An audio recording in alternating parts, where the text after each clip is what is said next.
ओम नमो भगवते वासुदेवाय नमः। जय श्रीमन नारायण। वायु पुराण में कहा गया है, एकादशी व्रतम यस्त भक्तिमान गुरुते नरः सर्व पाप बिन मुक्तो सा विष्णु। यदि मंदिर अर्थात वह व्यक्ति जो भक्तिमय भाव से एकादशी व्रत का पालन करता है, समस्त कठिनाइयों और पापों से मुक्त हो जाता है और शुद्ध होने पर भगवान विष्णु का धाम उसे प्राप्त होता है। एकादशी तिथि का गुणगान हमारे वैदिक शास्त्रों में गाया गया है। यह कोई साधारण व्रत कदापि नहीं है। इसका पालन मनुष्य को न सिर्फ भौतिक सुख समृद्धि प्रदान करता है, बल्कि यह व्रत मनुष्य को सर्वोच्च आध्यात्मिक गति को भी प्राप्त करवाता है, कृष्ण की शुद्ध भक्ति भी प्रदान करने में सक्षम और प्रत्येक मास में 2 बार आने वाली सभी एकादशी तिथि समान रूप से पुण्य प्रदायनी और मंगलकारी होती हैं। तो चलिए आज हम बात करते हैं अश्विनी मास के कृष्ण पक्ष में आने वाली इंदिरा एकादशी। यह एकादशी पितृ पक्ष में आती है, इसीलिए अपने पितरों को सर्वोच्च मोक्ष और आध्यात्मिक गति प्रदान करने के लिए यह सर्वश्रेष्ठ अवसर है। इंदिरा एकादशी की पौराणिक कथा कुछ इस प्रकार है। एक समय महाराज युधिष्ठिर ने भगवान श्री कृष्ण से पूछा, हे मधुसूदन, अश्विनी मास के कृष्ण पक्ष में कौन सी एकादशी आती है और इसका महात्म्य क्या है? इसके उत्तर में भगवान श्री कृष्ण ने कहा, हे धर्मराज युधिष्ठिर, अश्विनी मास के कृष्ण पक्ष में आने वाली एकादशी को इंदिरा एकादशी के नाम से जाना जाता है। इस व्रत का पालन करने वाले व्यक्ति के स्वयं के सभी पाप कर्म तो नष्ट हो ही जाते हैं, अपितु उसके पूर्वजों का यदि नर्क लोक में पतन हुआ है तो उनका भी उद्धार हो जाता है। जो व्यक्ति इसकी कथा और महात्म्य का श्रवण करता है, उसे अश्वमेध यज्ञ के समान फल प्राप्त होता है। इस प्रकार इंदिरा एकादशी का महात्म्य सुनाते हुए भगवान श्री कृष्ण ने एक पौराणिक कथा कहना प्रारंभ कर दिया। सतयुग के समय महिष्मतिपुरी नाम के राज्य में इंद्रसेन नाम का अत्यंत पराक्रमी, यशस्वी और पवित्र राजा राज्य करता था। वह भगवान विष्णु का परम भक्त था और उसने अपने शत्रुओं का संहार कर दिया था। भगवान विष्णु के नाम का सदैव उच्चारण करते हुए वह अपनी प्रजा का रक्षण और पालन करता था। इसीलिए उसका परिवार और राज्य हर समय के धन धान पुत्र पौत्र आदि से संपन्न था। वह अधिकांश समय भगवत भक्ति को समर्पित करता था। एक दिन राजा इंद्रसेन अपनी प्रजा के मध्य बैठे हुए थे। उसी समय उन्होंने भगवान श्री हरि के परम भक्त श्री नारद मुनि को आकाश मार्ग से नीचे उतरते हुए देखा। राजा ने अत्यंत विनम्रता पूर्वक दोनों हाथ जोड़कर मधुर वाणी से उन्हें अपने महल में आमंत्रित किया। तत्पश्चात राजा ने नारद मुनि को उचित स्थान प्रदान किया, उनके चरण पखारे और उनका योग्य सत्कार किया। राजा के अतिथि सत्कार से प्रसन्न होते हुए नारद मुनि ने इंद्रसेन से अपने तथा राज्य के कुशल समाचार पूछे। राजा ने उत्तर देते हुए कहा, हे मुनिवर, आपकी परम कृपा से मेरे राज्य के सभी अंग कुशल हैं। मैं अपनी प्रजा का अपनी संतान की तरह पालन करता हूँ और अपना अधिकतर समय भगवान विष्णु की भक्ति में समर्पित करता हूँ। हे ऋषि श्रेष्ठ, कृपया आपके यहाँ आगमन का हेतु बताएं।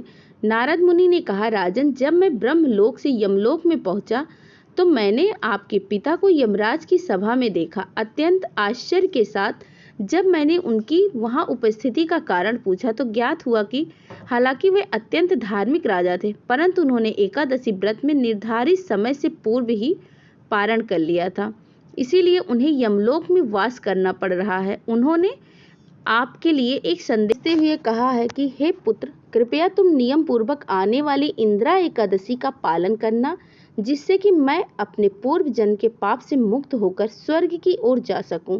नारद मुनि ने आगे कहा, हे राजन, मैं इसी संदेश को आप तक पहुंचाने के लिए यहाँ पर आया हूँ। एकादश पुत्र के कर्तव्य का पालन करते हुए आपको आने वाली इंदिरा एकादशी का श्रद्धा और नियम पूर्वक पालन करना चाहिए, और जिसके प्रभाव से पुण्यशाली बनने पर आपके पिता स्वर्ग की ओर प्रस्थान कर पाएंगे। नारद मुनि के वचन सुनकर राजा ने और जिज्ञासा प्रकट करते हुए इस व्रत के पालन की विधि के विषय में पूछा। नारद मुनि ने कहा, दशमी के दिन श्रद्धा पूर्वक भगवान की सेवा करें, अपने पूर्वजों की यज्ञ आहुति अर्पित करें, एक बार से अधिक भोजन न लें और भूमि पर शयन करें। एकादशी के दिन प्रातः ब्रह्म मुहूर्त में उठ जाएं और भगवान के समक्ष एकादशी व्रत का संकल्प लें। भगवान के विग्रह श्री शालिग्राम की पूजा अर्चना करें, भगवान को भोग अर्पण करें और उसके पश्चात उसे अपने पूर्वजों को अर्पित कर उस भोग को स्वयं सूंघ कर गाय को खिलाएं और संपूर्ण रात्रि के दौरान भगवान केशव की उपासना तथा कीर्तन करें। दूसरे दिन द्वादशी पर भक्ति भाव से भगवान श्री हरि की उपासना करें। ब्राह्मणों को और संबंधियों को उत्तम भोजन प्रसाद करवाएं और पारण के समय में स्वयं भी भोजन ग्रहण करें। इस प्रकार नियम पूर्वक और इंद्रियों को संयम में रखते हुए एकादशी व्रत का पालन करें। इतना कहकर नारद मुनि वहां से अदृश्य हो गए। राजा ने नारद मुनि द्वारा बताए गए सभी निर्देशों अनुसार इंदिरा एकादशी का पालन किया। उसके फलस्वरूप आकाश से पुष्प वर्षा हुई और राजा ने स्वयं अपने पिता को आकाश मार्ग से बैकुंठ की ओर प्रस्थान करते हुए देखा। कथा का समापन करते हुए भगवान श्री कृष्ण ने कहा, हे युधिष्ठिर महाराज, इस प्रकार इंदिरा एकादशी के प्रभाव से राजा इंद्रसेन ने स्वयं भी जीवन के अंत में बैकुंठ लोक को प्राप्त किया। तो यह थी इंदिरा एकादशी की व्रत था। अब आइए जानते हैं एकादशी पितृपक्ष के विशेष समय में आ रही, इसलिए इसका महत्व और भी बढ़ जाता है। पितृपक्ष एक ऐसा समय है जब हम अपने पूर्वजों के प्रति अपने कर्तव्य और निभाते हैं, उन्हें पिंडदान देकर और उनकी श्राद्ध क्रिया करके। इन 15 दिनों में जब भी आपके पूर्वजों की तिथि आती है उस दिन उनका श्राद्ध कर्म किया जाना चाहिए। लेकिन इस पितृपक्ष में एक बात का विशेष ध्यान रखें। ब्रह्म वैवर्त पुराण में कहा गया है कि यदि किसी व्यक्ति के पूर्वज की मृत्यु एकादशी के दिन हुई है तब पर भी उसे एकादशी के दिन श्राद्ध क्रिया नहीं करनी चाहिए, क्योंकि एकादशी के दिन पितृ भी अन्न युक्त भोजन का स्वीकार करते हैं। इसीलिए जिनके पितरों ने एकादशी के दिन शरीर त्याग किया है उन्हें अपने पूर्वजों की श्राद्ध क्रिया द्वादशी के दिन ही करनी चाहिए। तो अब प्रश्न आता है कि फिर एकादशी के दिन क्या किया जाए। तो एकादशी के दिन आप उनके लिए अधिक से अधिक हरे कृष्ण महामंत्र का जप कर सकते हैं।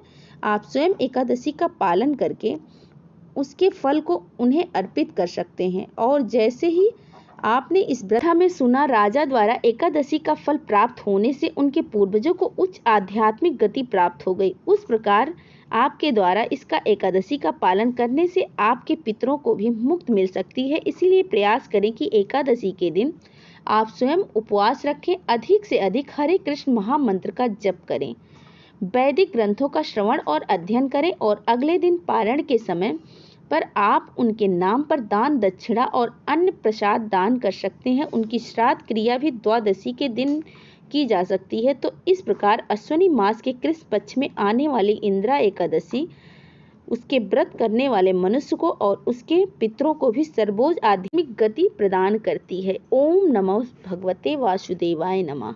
इसी के साथ इस एकादशी व्रत की कथा को समापन करते हैं। जय श्री कृष्णा, राधे राधे, हर हर महादेव। ओम नमो भगवते वासुदेवाय नमः।